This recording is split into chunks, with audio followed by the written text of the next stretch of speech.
We can start. Yes, we can go.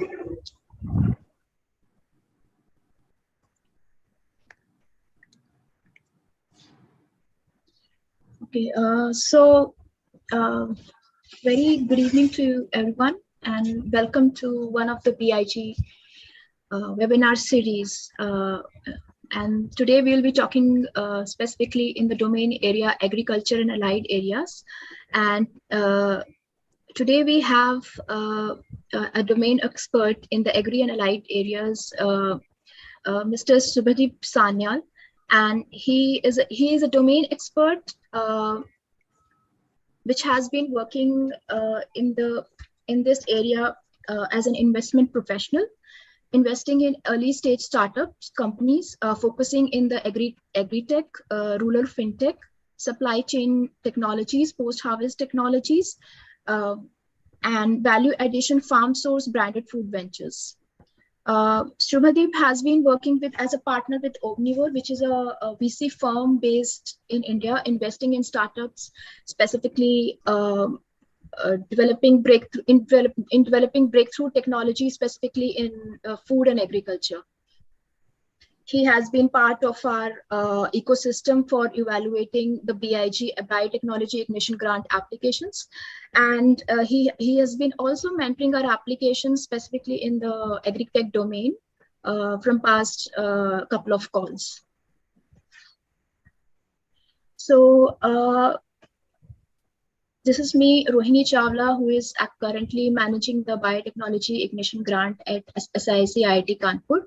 And at SIIC this year, we have completed 20 years of establishment, and we are currently celebrating 100 incubated companies. And out of 100 incubated companies, we have supported 300 plus innovators. More than 65 patents have been filed, and 35 women-led innovations have been supported. And the companies have received more than 100 plus crore of external funding for their follow-on funding for their projects and their work and startups. So the current portfolio at SIIC consists of healthcare, agriculture, IT, hardware, educational technology, waste to value, and sanitation. So if you feel that you have some innovative idea which you would like to convert into which you would like to commercialize, so we at SIIC have a number of funding programs for startups or ideas which are at very initial stage. For example, we have in Nidhi EIR, IIT Innovation Fellowships first program. Then for prototyping stage, we have BIG Biotechnology Ignition Grant, which will be part of the focus of today's talk. And then a number of other programs is Nidhi Prayas or TIDE. We have programs such as Seed, for example, Barrick Seed, IIT Innovation Seed Support, Nidhi Seed Support, and TIDE. And for scale up, we have EIL, ENGSUI, and PRISM for the further expansion and commercialization of the ideas. So, coming up to the Biotechnology Ignition Grant, BIG is basically a grant which supports research-based business ideas to the proof of concept and validation. It is a royalty-based grant which offers up to 50 lakh rupees. Duration is for 18 months, and it is not a or for the people whether they are coming from for any graduate background, or if they are scientists or researchers or PhD students, but they want to commercialize, they have certain ideas who would like to commercialize, so they can apply for this grant. So the basic eligibility criteria is the one individuals should be graduate, and the startups or LLPs should be less than 5 years old. So it covers number of themes. In healthcare, it covers diagnostics, medical devices, drugs, vaccines, drug formulations, and delivery systems. Industrial biotechnology, agriculture, which is going to be the focus for today's talk, waste management, and clean energy and related areas. Just to give few examples of the previous BIG grantees in agriculture and allied areas.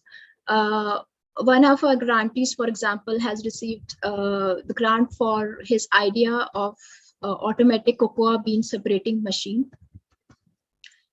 Then another grantee has received his idea for real-time management of the water management, which was termed Ishwar. Then we have a grantee which is working towards the commercialization process for manufacturing of enzymatically modified stevia extract. Another grantee who is a PhD, who was a PhD student, is working towards the tamarind hydrochloride, which is from where she is trying to extract pectin, which is an important import substitute in the country, and she is extracting the pectin from the tamarind seed waste. Another grantee is working towards the protein-based bioplastics and biocomposites made from upcycled poultry waste and from processing perspective. And one of the grantees has proposed the detection technology for counterfeiting in seeds and various other medical implements.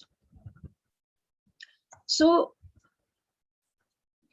if you want to apply for BIG, how you can apply? So you need to register yourself at the BIREX web portal, where after the registration, you have to fill in an online application form. If you're an individual, you will be filling an application form for an individual, and if you're a startup less than 5 years old, there will be a separate application form for the startups. So you need to choose one BIG, one of the 8 BIG partners, and SIC ITK is one of the 8 BIG partners. And your application will be evaluated on the basis of the following criteria. For example, your idea should be novel, and if it is not exclusively novel, so it should have certain impact. Your work or idea should have some impact in the country. It should be technically feasible. It should have a potential impact, specifically in India. You should have a proper commercialization strategy, how you will be working on your idea and commercializing, and have a future plan for commercialization. You should have a proper team of mentors, and also the teammates who come from a technical sound background or have the business background, which can take forward your work towards the commercialization. The applicant should also evaluate the barriers, certain barriers which they can face while working towards their work, and overall BIG project. So why you should apply for the BIG Biotechnology Ignition Grant? It is a competitive but risk-free way to realize your dream. Plus, it also assures the follow-on funding. Just to break down the overall fund. So the budget has been divided into in equipment. For example, in equipment, 30% of the total grant money has been dedicated. Then for manpower, 30% of the total grant money has been dedicated. Then for consumables and contingency, it is flexible. For IP, it is 1.5 lakhs, travel 1.5 lakhs, and other miscellaneous, it is 10% of the total grant. So once you have received a biotechnology ignition grant, it is one of the most prestigious grants and flagship programs of BIREC. So it assures that you receive the following funding, for example, the SIBRI or BIPP and various other funding. For various other funding programs, the grantee is basically recommended or pushed. So if you're interested to buy for this grant in agriculture and allied areas, which includes aquaculture, fisheries, and agritech, which also includes artificial intelligence, usage of artificial intelligence, big data, IoT, software development, and bioinformatics. Your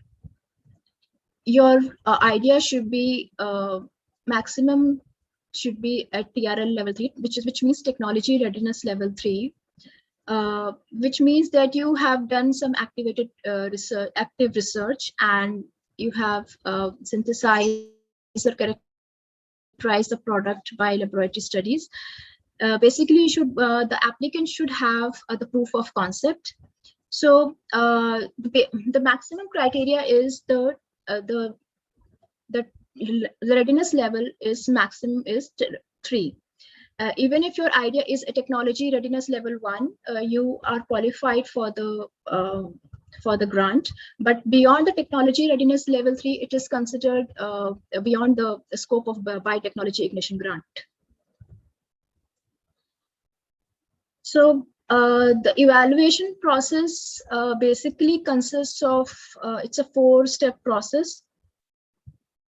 And after you have submitted your application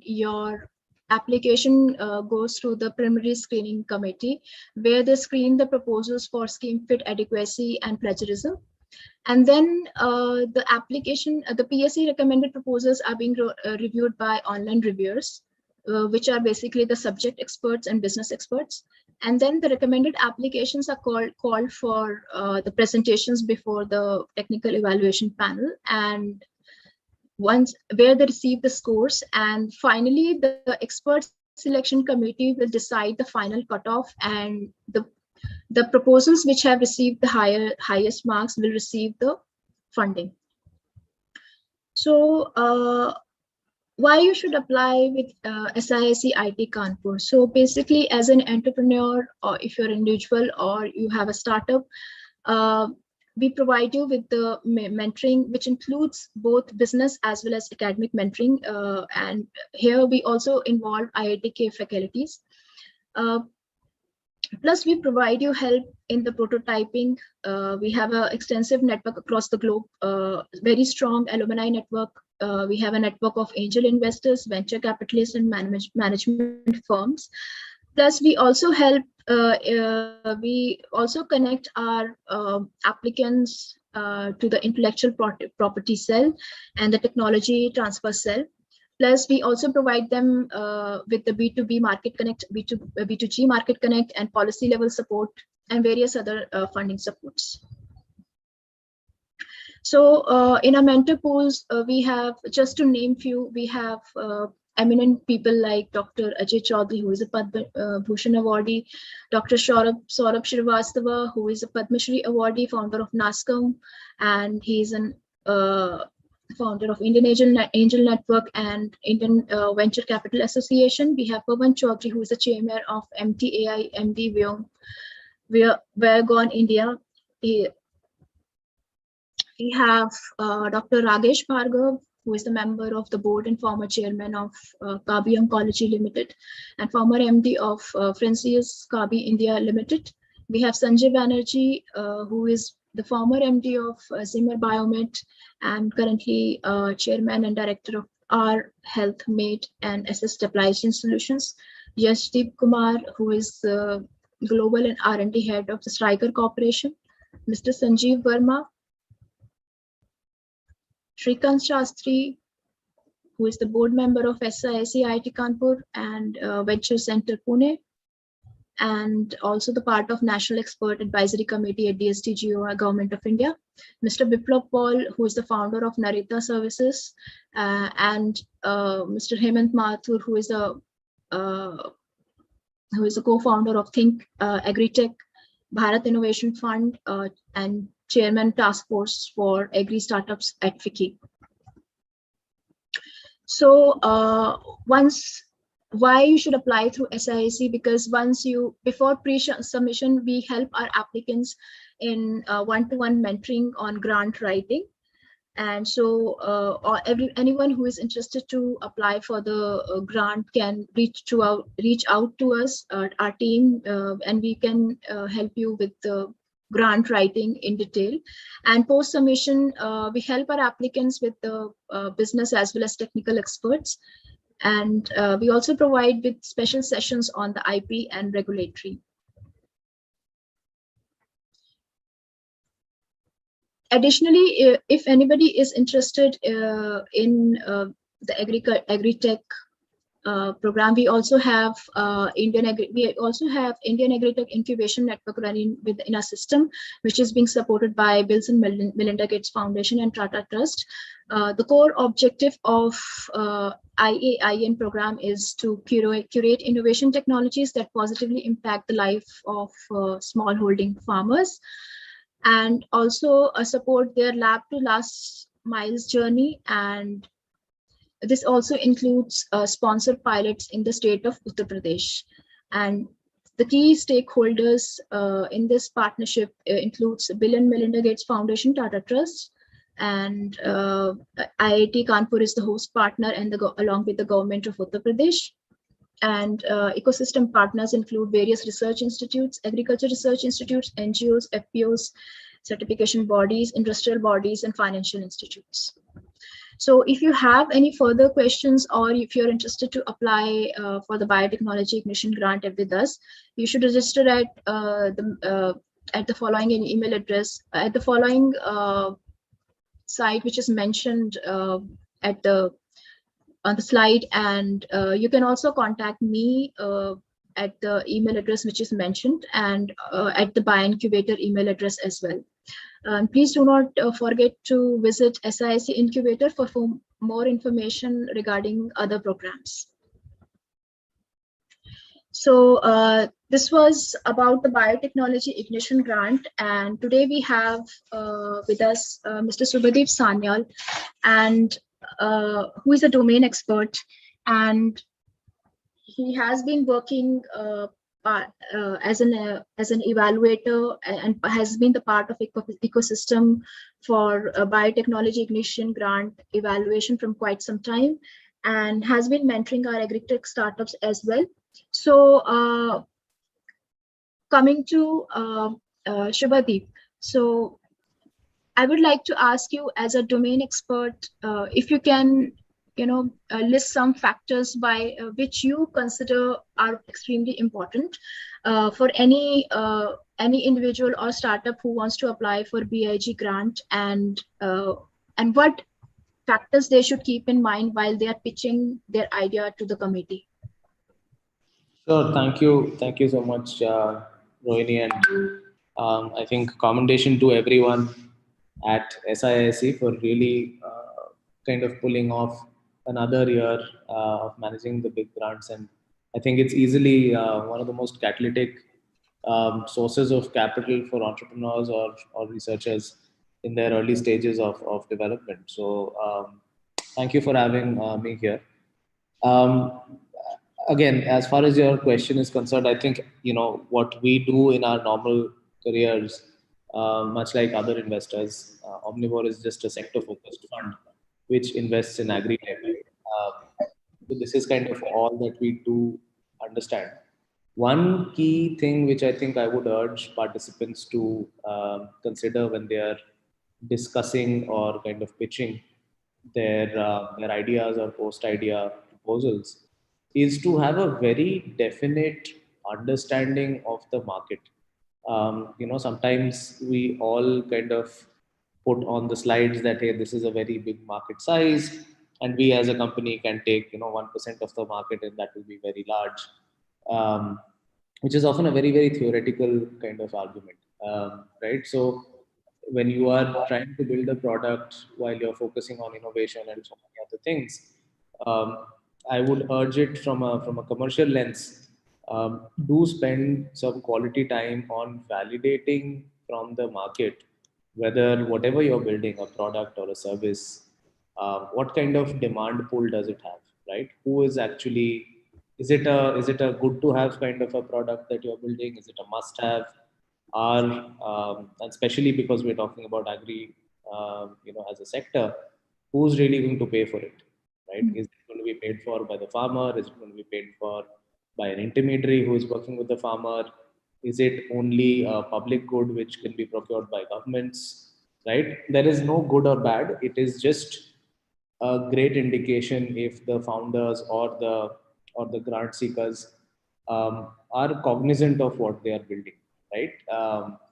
And I think while most of in our past experiences, people have been very technically gifted, um, they sometimes do lack the market, I think, connect or exposure. So I would urge to do those quick benchmarkings and references also, because then you actually know whether you want to pursue that idea further, or whether you want to pursue that product development journey further or not. And we've seen so many people with potentially wonderful products who could not find a market fit because they probably did not know who the right customer segment was, or what was the right way of partnering for commercialization and things like that. So maybe spend 15-20% of the time trying to understand the market also at a super early stage is I think one recommendation or suggestion which I would have for people who are seeking out big grants. Okay, Shubhadeep, thank you so much. So this leads to the other question, because you have been investing also in the startups as well. So what are the current trends you see in the market at the moment? I mean, what kind of, as an investor, what kind of startups you are interested in, and which you would like the grantees also, what kind of ideas they should push. Yeah. Well, I think that's a very interesting. It's like a wish list. So, see, effectively, I think just to give everyone some background, I think we are in our second cycle, as in India is in its second cycle of Agritech startups, as we call it, right? The first bunch of startups emerged between 2012 and 2016, and these were extremely high risk taking individuals who were trying to bring technologies right from remote sensing to kind of precision ag into agriculture. Post 2016-17, I think is the post geo effect, as we'd like to call it, that digitization also started happening at a rapid pace, even in rural India, and even by the agrarian stakeholders, whether it's farmers, traders, shopkeepers, processors, everyone. So that, I think, opened up a lot more opportunities for companies and for more platforms, basically, farmer platforms or B2B platforms to take root and scale. So the second, or Agritech 2.0, as we call it, you will see so many companies which are working on supply chain related problems, right? That is, I think, the bulk of Agritech today in India. There are more than 1,000 startups, as per an ASCOM report. There might be even more. Bulk of them are working on supply chain problems, trying to plug wastages or inefficiencies which exist between these multi-party kind of supply chains in agri-food. Then there are people who are focused on commodities. There are people who are focused on the particular stakeholder. There are people who are working only with farmers. There are companies which are working only with traders. There are companies which are working right from the farmer to the end customer. So there are various different kinds of platforms which have emerged. That is one major kind of theme. Platforms which are solving for trade-related inefficiencies, waste-related inefficiencies, and things like that. The second kind of layer to this is also like B2B trade, right? And that could be in outputs, that could be in inputs.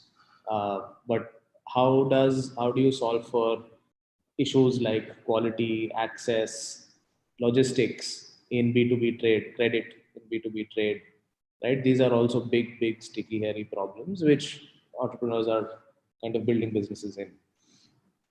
Another kind of area which I think is less exposed as far as startup activity is concerned is the pre-harvest stage, right? So interventions which actually go on the ground before the harvesting happens. These could be around themes around saving more water, refining or optimizing the use of agrochemicals, essentially helping the farmer reduce cost of cultivation in ways, right? And a lot of tech is being built, but it's still in infancy, and there are only limited companies who are working in that space.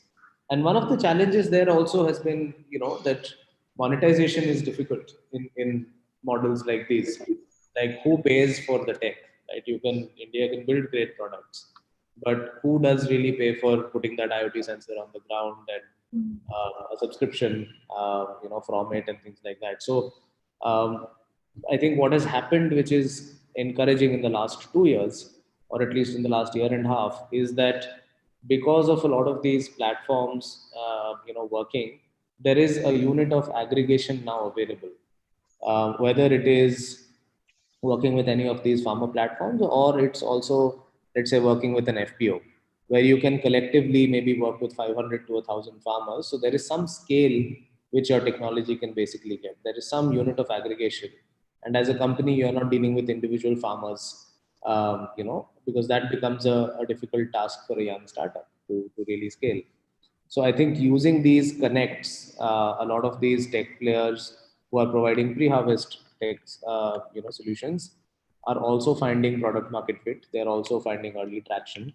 Right. A case here would be, from our portfolio, let's say Fasal, which is kind of in the field IoT space in horticulture, and works to provide advisory and helps farmers save on agrochemicals and kind of irrigation cycles in a big way, right? So I think that's kind of another area, precision ag, as we'd like to say, platforms and precision ag.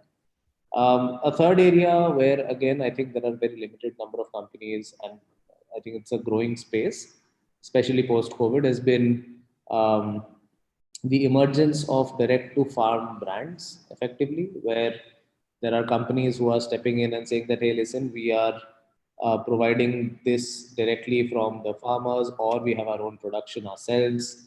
So end to end quality is taken care of. So consumers who are very finicky about what they're eating, and want to know, he has this been, what kind of crops, what kind of pesticides has gone in or not.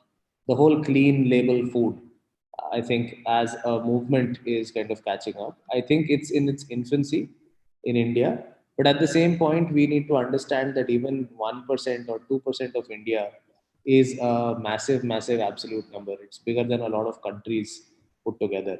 So even if this behavioral shift is in the top, 2, 3, 5% of India, or of Indians who are in that income bracket, the point is the demand for such ventures will be there as we grow forward. Um, Another space which we are also kind of keenly looking out for, and I think as a country we would need to do more there, is the whole space of kind of resource efficiency in agriculture. Uh, Today, a lot of the agriculture that we have, our sector is quite um, resource inefficient, whether it's water or other resources. I think tech, which can help in also mitigating a lot of the climatic challenges, a lot of the soil related challenges which are coming up in agri. We see water tables shrinking tremendously. We see soils becoming unusable for agriculture, right? So these are all problems which will hit us maybe 10 years down the line, but we need to try and figure out solutions from today, whether those solutions are electronic in nature, or digital tech in nature, or whether they belong to fundamental science backgrounds like biotech, or whether it's related to breeding, where you are looking at more and more stress tolerant kind of varieties, and scaling them up. um, I think a lot of biotechnology has to play a strong role if we are to do anything there. Nutrition is another area where we don't really talk about enough. As far as our crop output is concerned, we only measure tons and not really the nutrition delivered. So I think those will become very important themes, about a decade after today. But work needs to start now and in the next few years. So we're also hoping to kind of go discover and invest in some of those spaces now in early ventures or early entrepreneurs. And I think the last kind of piece, which is of course exists there and may or may not be very relevant to here today or participants today, might be the whole area of trying to figure out how finance works in agri, because it's a very large sector which primarily runs by either public sector finance, or there are local, kind of money lenders and businessmen who run the capital cycle in agriculture. Um, Given that there is a severe shortage of actuarial data, which is basically data around money and assets in agri, because a lot of the trade was off books, I think there haven't been enough fintech players or agri fintech players, right, who have emerged. And it's only in the last maybe 1 or 2 years that we've heard a few names pop up. A couple of them have been funded, but I think agri fintech as a theme remains very unchallenged, exciting, and I think deep, and the potential to build something there definitely exists. So those would be some of the kind of trends, as well as some of the white spaces which we see as investors in Indian agri-tech today.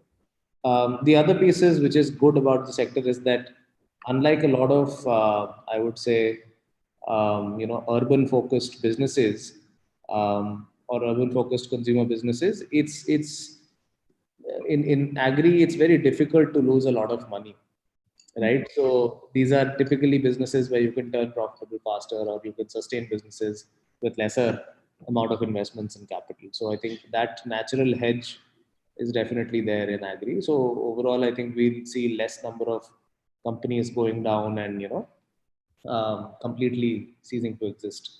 So for entrepreneurs, I think that's a good thing, because mortality percentage is less in this sector. Okay, there's a question from the audience that what is the scope of the early disease prediction? I mean, because we are talking about the current trends. So what is the scope of early disease prediction in this field?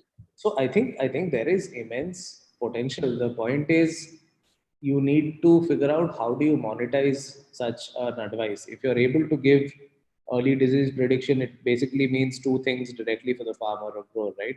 One is they are saving, a certain part of the crop, which otherwise would have been, would lead to disease in or kind of reduction in their overall income for that season.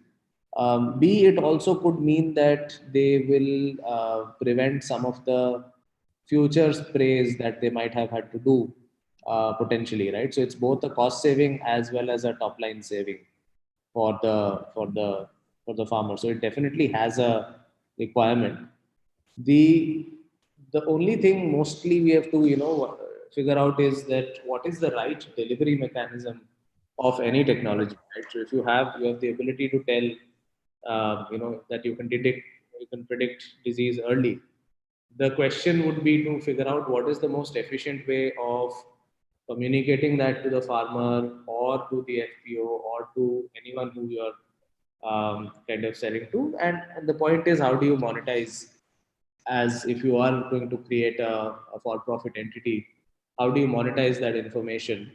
Is it good enough to just give advice, or will you then also have to give a solution that, okay, I am predicting that 20 days in advance this will happen in your crop. As a preventive measure, you will need to do A, B, C, D, E, or you will need to spray A, B, C, D, E. And here is a link, you can go buy that also, right? And you link up or you partner with various e-commerce companies which are doing work in agri. So the point is, unfortunately for agri to scale, you will actually have to have an actionable item also. Only information does not help. Many a times, farmers or growers will appreciate the information, but they will also come to you and say, why don't you give us the solution also, or why don't you do the activity required to prevent diseases also, and we'll then pay you. So that is the only added caveat I would put. Otherwise, from a need perspective, it definitely exists, and not a lot of work has gone in there. It's a very complicated problem to solve also, because of so many factors which may lead to disease. Kind of in a crop. I think it's also a fairly complicated task to be able to do that accurately. So, okay, so there's another question related to the future of nanotechnology in India, specifically in the agri-tech sector. Mhm. So, what is the scope and what can be the cost involved for this? Well, I mean, honestly, I won't be the most qualified guy to talk about costs as far as nanotech is concerned. But from a scope perspective, I think it will follow a similar trajectory as we have seen in a lot of other domains, whether it's human healthcare or whether it's kind of the way I would say our whole electronics kind of, our digital communication industry has shaped up, where nanotech has played a strong role. Because if you look at semiconductors alone, right, the ability to kind of have so much computing power on this small chip today has basically changed how we communicate, how we carry data, how we can access, how we can process data on the cloud, and stuff like that. So when you apply that thought process to agri, I think we are in our phases where we are just opening up about even core biotechnology in agri, right? Even there, I think we have a divided front where our country, we are still not very sure about how we want to deal with gene modification, alteration, and things like that in agri. So nanotech will definitely play a role. Whether India can kind of front end that, I'm not very sure, because we haven't really done it in any other sector. Also, a general assumption is that yes, it does require capital. It is a capital intensive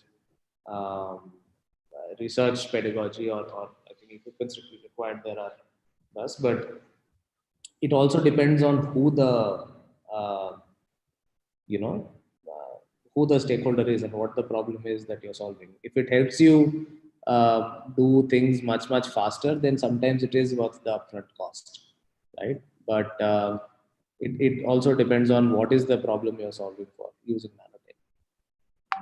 Okay, so coming on your experience and based on your understanding of this space and domain, what do you feel? I mean, what is more important, affordability with the frugal innovation, or the high-end innovation which is made in India but offered at the same similar price to the imported ones? That's okay.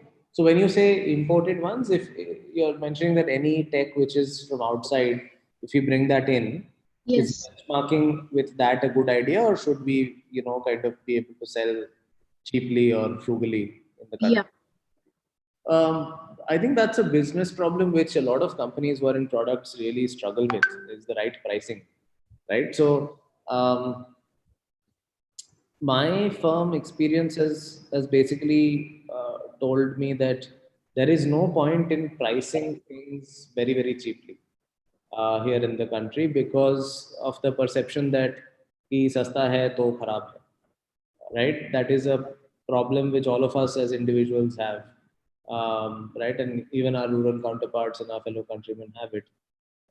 So what we think works best is value based pricing, where you're able to basically say that, listen, if this product is helping you kind of save this much, right, or it can help you improve yields by this much, let me think about pricing this as a percentage of that benefit, as opposed to saying ki, let me do a benchmarking of the next imported item.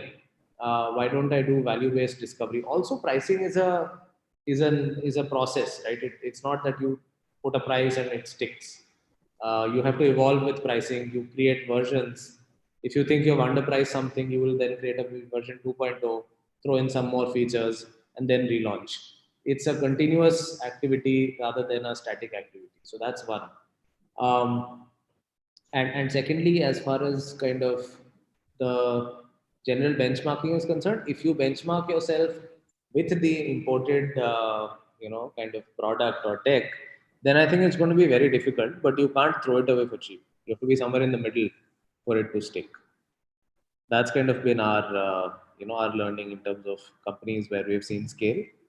The other thing to do, I think, for a lot of companies also, is to start exploring avenues outside India for monetization. Because what typically happens is that we are a great nation when it comes to building out products. the kind of problems you can find, the the the ability or the customer is quite complex here in India in agri. So if you can build and successfully sell in India, you can easily take it to other smallholder economies in Asia, in Africa, or in other nations where you have similar kind of farming landholdings, right? What we build for India may not be really useful for a 20,000 acre farmer in Nebraska, but the reverse is also true. Whatever works in those economies is not relevant here because of just the size of landholding, right? So I think it's important to have that.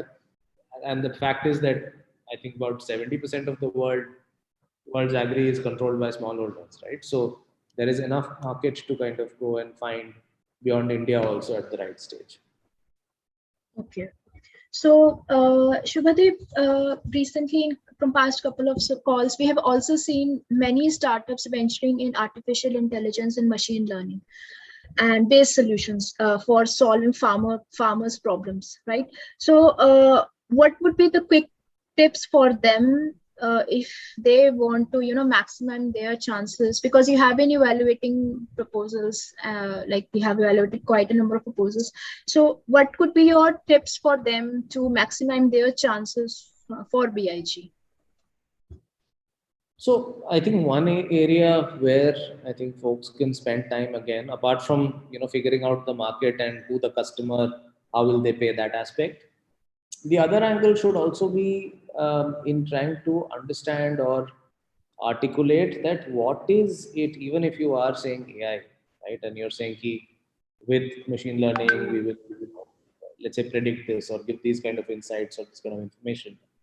The most important part in all of that, I think, what we underestimate, all of us, is the ability to get those primary data sets, right? Building an algorithm over it will use technologies which a lot of good engineers can code and write. And I'm not trivializing anything here, but I think in agriculture specifically, the most difficult part is to actually get the data, right? So if you want to understand, let's say quality in crops, you first need to build out a library of information, of primary data, and it does not exist. Unlike, let's say, in a lot of other industries, healthcare, right, or education, or what have you, there are data sources which are available you can purchase, or there are those industries are organized so that there is a lot of data.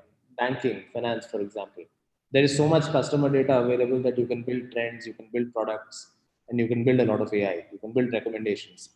But in agriculture, you don't even know properly what the guy put in the field last season, right? So it starts with, I think, building or getting access to data. I think that is the single largest challenge for any AI/ML company to solve for, and a lot of them don't really talk about it or have thoughts about getting that. So primary access to data sets, and your ability to, of course, work with those data sets and come up with better algorithms or what have you. That is basically, that can only be proven by two things. One, kind of traction, right, that you have, or efficiency, or kind of how you're performing, right, and that's where a customer or a farmer or a user will have to validate that yes, you were able to tell this more accurately than somebody else.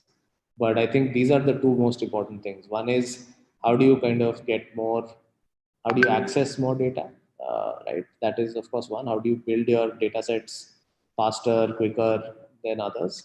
How do you collaborate for that? There is a lot of data also which is lying around and being collected, but it's not in one place. I think the Agri Stack is one such initiative in the government which is being talked about. Like you had, Jan Dhan Aadhaar mobile kind of jam stack.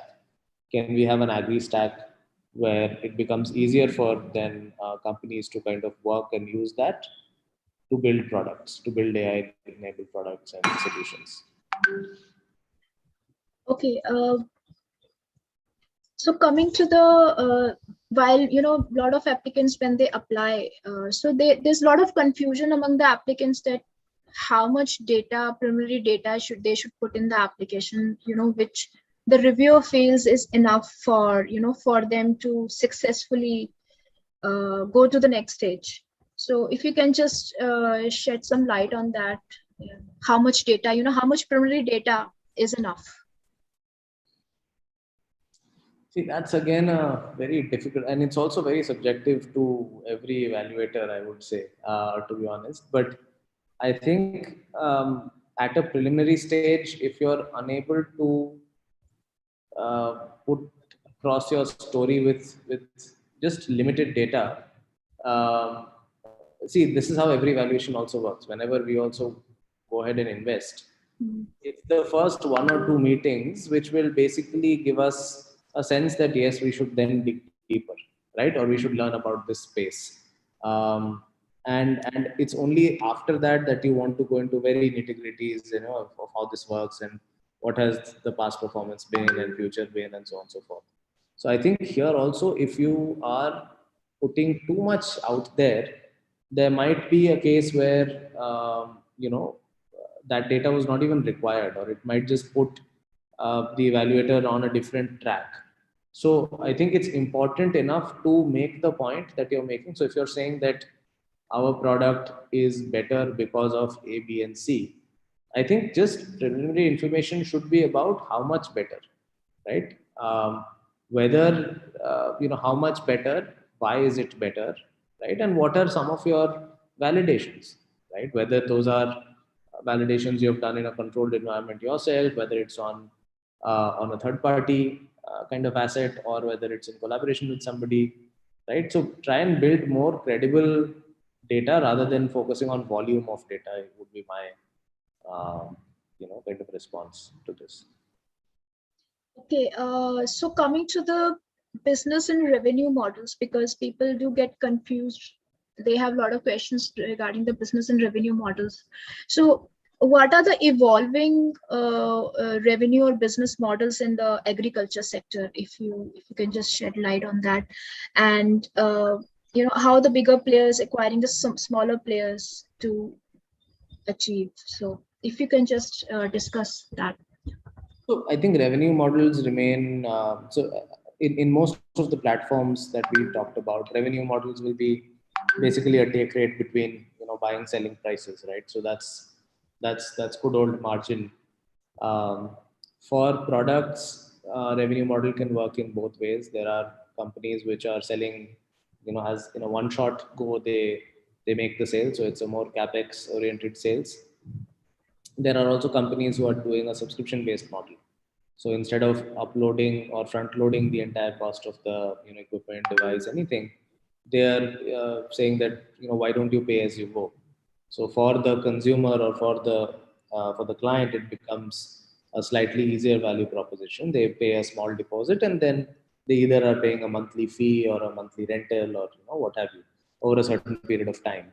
And after that, it's just pure subscription. So models, I think there are different. Then there is financing also, which comes in, right? Because a lot of these capex products, equipments largely, sometimes need financing, right? So in that, there will be a three party kind of, where there's a financer at one end, the end customer, and the company providing the solution or the tech.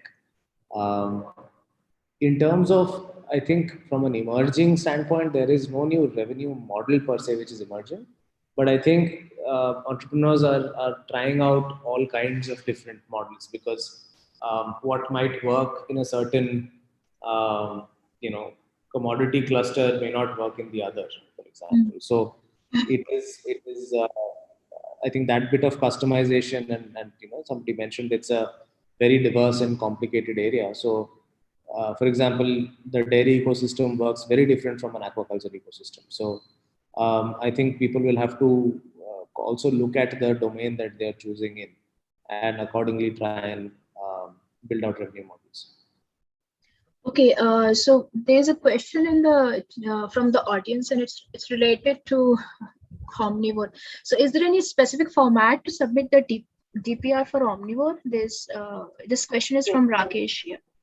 Sure, sure. So I think firstly, we are not really a DPR based kind of application process, right? So what typically happens for Omnivore is that we invest in companies where there is already product market fit, which basically means that there are early sales and early revenue traction. for most. If it's a product company, then we are happy to sometimes kind of come in super early when the product is being, has a beta prototype, or just the first prototype is out. But I think it's more a function of the team. So what works generally is that people just write out with a basic introductory deck on what they're doing, and if it's interesting, we pick up and have a conversation from there. There is no fixed format to kind of and then often in many cases we have kind of touched base with entrepreneurs, and then been in touch over a certain amount of time, maybe a few quarters, and then invested a year later also, right, when there is comfort on both ends. So it also is a function of how much capital you're raising. And typically VCs, just generally as a breed, are not big fans of very high capex. So for example, if you're raising 1 crore or 5 crores, out of that 80% is capex, you will find very few venture capital investors would be super excited with that, because just philosophically speaking, venture capital is more for risk than for putting down factories, and equipment. So there are other sources of capital like debt, etc., which can be used there. But you know, that's those are the only two kind of things which I would mention specific to Omnivore. So we kind of only typically step in when the company is ready and kind of can absorb about $1 million or so, give or take at least like 5-6 crores or more. Before that, it becomes slightly early for us. So we are a seed stage investor largely. So seed to Series A. So that's the kind of range where we play, and we would definitely look at some existing traction, uh, whether it's on the revenue side in case of a trade play, or in case of a product play. I think at least there should be a functional prototype onwards, right? That's kind of it for us. Okay, so if anybody in the audience, if anybody is having any question related to the biotechnology ignition grant or any other question regarding the investment in the agritech field, they can put their questions in the chat.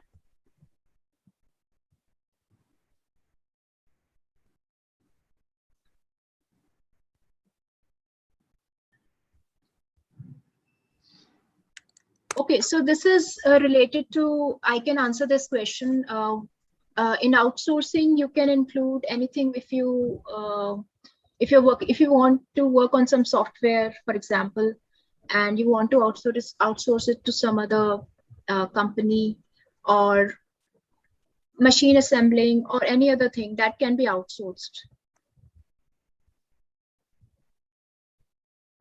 Sorry, what can be introduced in outsourcing?